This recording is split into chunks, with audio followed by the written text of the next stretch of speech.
welcome back to my second video about my dress up game. In the last video I talked about why I wanted to make this dress up game and what inspired me. If you haven't seen it yet, check it out first, it will give this video some context. Today I am going to share my inspiration and art process for designing the UI layout. Let's get into it. Like I mentioned before, my main inspiration came from a Korean dress up game called Sue Dating Dress Up. In the game, you style Sue in different outfits to impress a boy, and depending on your choices, you'll get a reaction at the end. You had 60 seconds to finish the look. If you did well, the boyfriend looks satisfied. If not, he looks disappointed.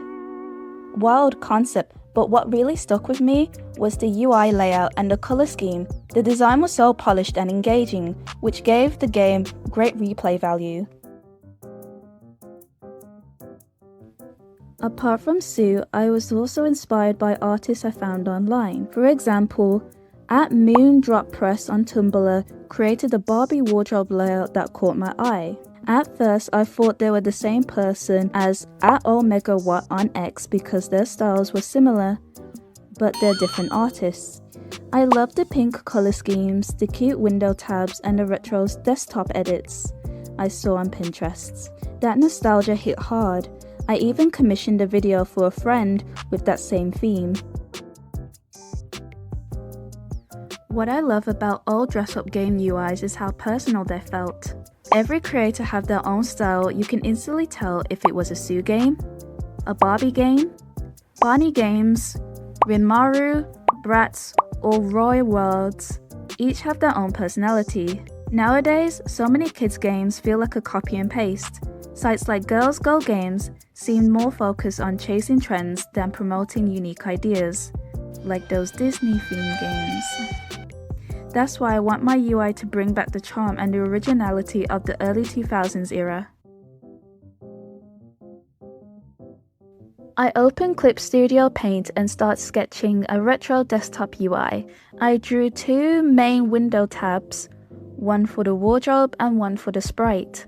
I referenced Sue's dating dress-up game for the layout, like for the clothes browser, button panels for shirts, pants, skirts, dresses, hair, shoes, and of course, handbags. I like to call them Pink's emotional handbags. Sometimes it really isn't holding anything, it's holding me up. But what do it's you... holding my mental. But like what does it do for me? Yes. For me, it's really just about having something that grounds you. It's so crazy to people that aren't really kind of like too aware of what something like this you can do. Having a bag can really do a lot for me, even if it's just, okay, there's 20,000 people in front of me and I have something touching me that I know has been with me for the whole day and reminds me that I can get off stage at any point and that I'm not going to eviscerate, if that's even a word, on this stage. It really does help with that. And I have terrible stage fright, the worst stage fright. I added a taskbar to emphasize the desktop theme and a finish button below the sprite window. At this stage, I wasn't overthinking, I just sketched what I knew I wanted and planning to refine them later. Moving into the line art, I updated the wardrobe tab to look more like a real window tab. I didn't want to copy Sue's layout exactly, so I extended the clothes browser and changed the buttons from circle to squares. I added details like expand, shrink, and exit buttons to make it feel more desktop-like. I removed the finish button because it clashes with the taskbar. I also resized the canvas to 1280 x 720, which looks good for stand-up dress-up games. The sprite, however, stayed as it is for now, since I was more focused on the UI layout first. For rendering, I went with the pastel pink theme. One reason? Her name literally has pink in it.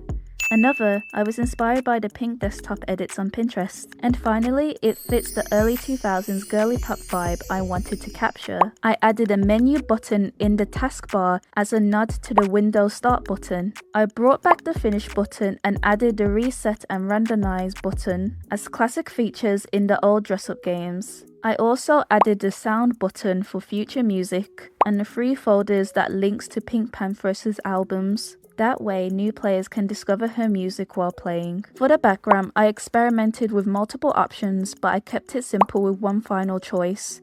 I added text labels for menu, wardrobe and sprite tab, and even the date and time in the taskbar. I used a retro style font from 1001 Fonts to match the aesthetic.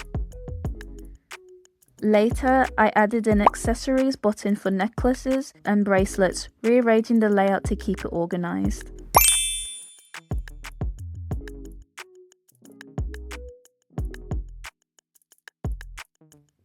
I know I mentioned I changed certain stuff for my line art sections, like the button shapes, but I haven't specified why. So for my own layout, I changed it because I realized it looks too close to the Sue design, and honestly, the window desktop aesthetic is way more Squarespace, it just fits better. I also added a finished page with extra buttons, like return, save image, and share image. To make the interactions clearer, I created darker versions of each button so the player knows when they are clicking something.